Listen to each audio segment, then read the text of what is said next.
A maior revista política do planeta desmascara Lula. Nem lá fora querem mais ouvir falar dele. A casa tá caindo até lá fora. Segundo a The Economist, Lula tá perdendo prestígio internacional.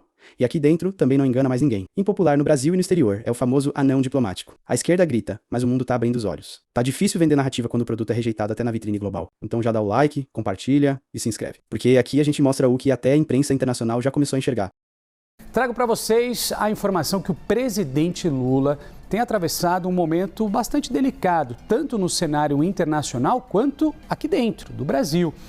Olha aí, destaque no nosso site, segundo a revista britânica The Economist, o petista tem perdido prestígio lá fora, tanto no cenário internacional, e tem enfrentado uma queda de popularidade em casa. Aqui no Brasil, principalmente no Congresso, Lula perdeu força com a medida provisória sobre o IOF, que sofreu uma derrubada, algo raro que não acontecia há pelo menos 30 anos.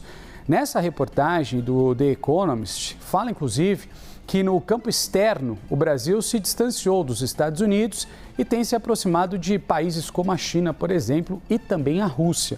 Lula foi criticado por não manter um diálogo forte com o Ocidente e por ter uma postura em relação à guerra na Ucrânia, tentando, de certa forma, ali atuar como um mediador, mas sem sucesso. A atuação do Brasil no BRICS também mudou de tom, e a presença de países como Irã e Rússia no bloco deixou o Brasil com uma imagem mais hostil ao Ocidente. Os especialistas apontam que o grupo perdeu o papel de vitrine diplomática para o país. Com esse cenário, a revista The Economist avalia que a oposição, melhor dizendo, pode ganhar força para as eleições de 2026, especialmente se a direita conseguir se unir em torno ali de um nome bastante competitivo. Isabel Mega, vamos dar uma entendida melhor aí nessa revista The Economist, nessa análise, nessa reportagem, porque, de fato, um ponto a gente tem que ser claro, O presidente Lula está, sim, enfrentando dificuldades para reverter esse cenário, sobretudo de baixa popularidade. Esse é um ponto que não tem como fugir dessa análise que a revista trouxe, E isso vem aparecendo nas pesquisas internas de diferentes institutos aqui no Brasil. Datafolha, GNA Quest, a pesquisa IPEC, que é do antigo IBOP. Então, a gente tem diferentes institutos que trazem essa radiografia de uma impopularidade do presidente Lula e muito atrelada, sobretudo, a essa sucessão de crises, Quando o governo imagina que está conseguindo se recuperar, vem outra crise e joga de novo esse patamar da impopularidade nas alturas, algo muito diferente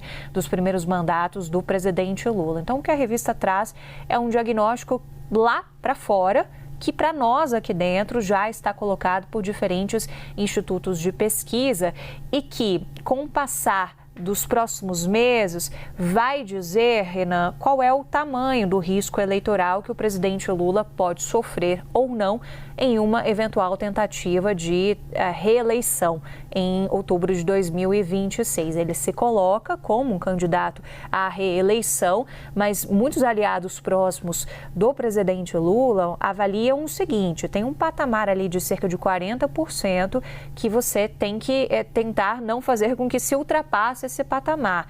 Se até o final do ano, no mais tardar bem início do ano que vem, o presidente Lula conseguir melhorar indo para baixo desse patamar dos 40%, esse risco eleitoral avaliado por próprios aliados, ele se torna menor e ele vai mais competitivo para as eleições. Agora, isso passa, sobretudo, pela matéria-prima da The Economist, que é justamente você pensar em melhorias no nosso cenário econômico. A gente vai falar sobre isso também mais à frente aqui no jornal, com pesquisas novas que saíram, mas já para pincelar um pouco, tem uma percepção que é do próprio governo, de que aquilo que o governo faz ainda não está chegando no brasileiro como uma forma de retorno para a popularidade do presidente Lula. A gente tem melhores níveis de empregabilidade, por exemplo, isso é muito celebrado pelo governo. A gente tem melhores índices da economia de uma forma geral, mas isso não está chegando. A gente teve uma crise dos alimentos que o governo espera melhorar agora com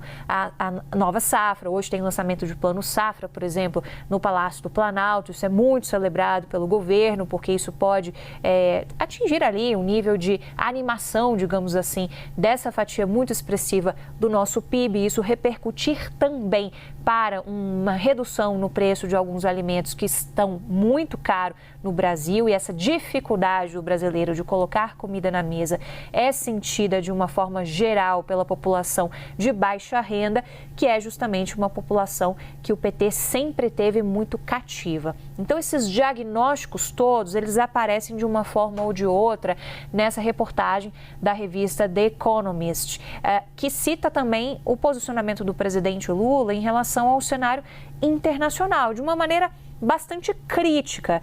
O que o presidente Lula, nesse terceiro mandato, procurou fazer, e fontes do Palácio Itamaraty sempre gostam de pontuar isso, é que depois do governo Bolsonaro, o entendimento do governo Lula III é de que era preciso reposicionar o Brasil no mundo, que o Brasil ficou escanteado no mundo e que Lula tinha essa missão de levar de novo, mundo afora, a mensagem de que o Brasil é um país que faz parte das discussões de cenário internacional, que o Brasil é um país atrativo para os investidores de fora para cá, e passa por esse reposicionamento de imagem também, por exemplo, do ponto de vista ambiental. No final do ano a gente tem uma COP.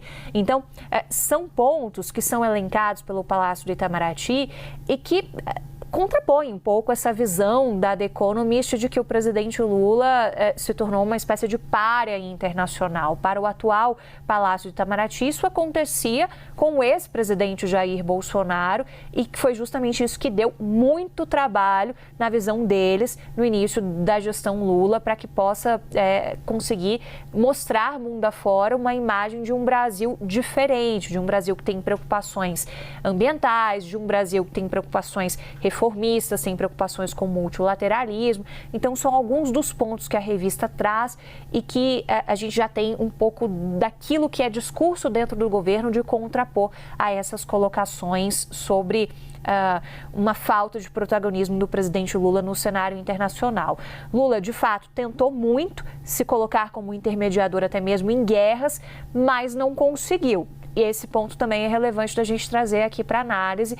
Não teve voz o suficiente, inclusive quando a gente estava na gestão ali de organismos junto à ONU, e não conseguimos emplacar no Conselho de Segurança a nossa resolução em relação à guerra do Hamas e de Israel. Renan.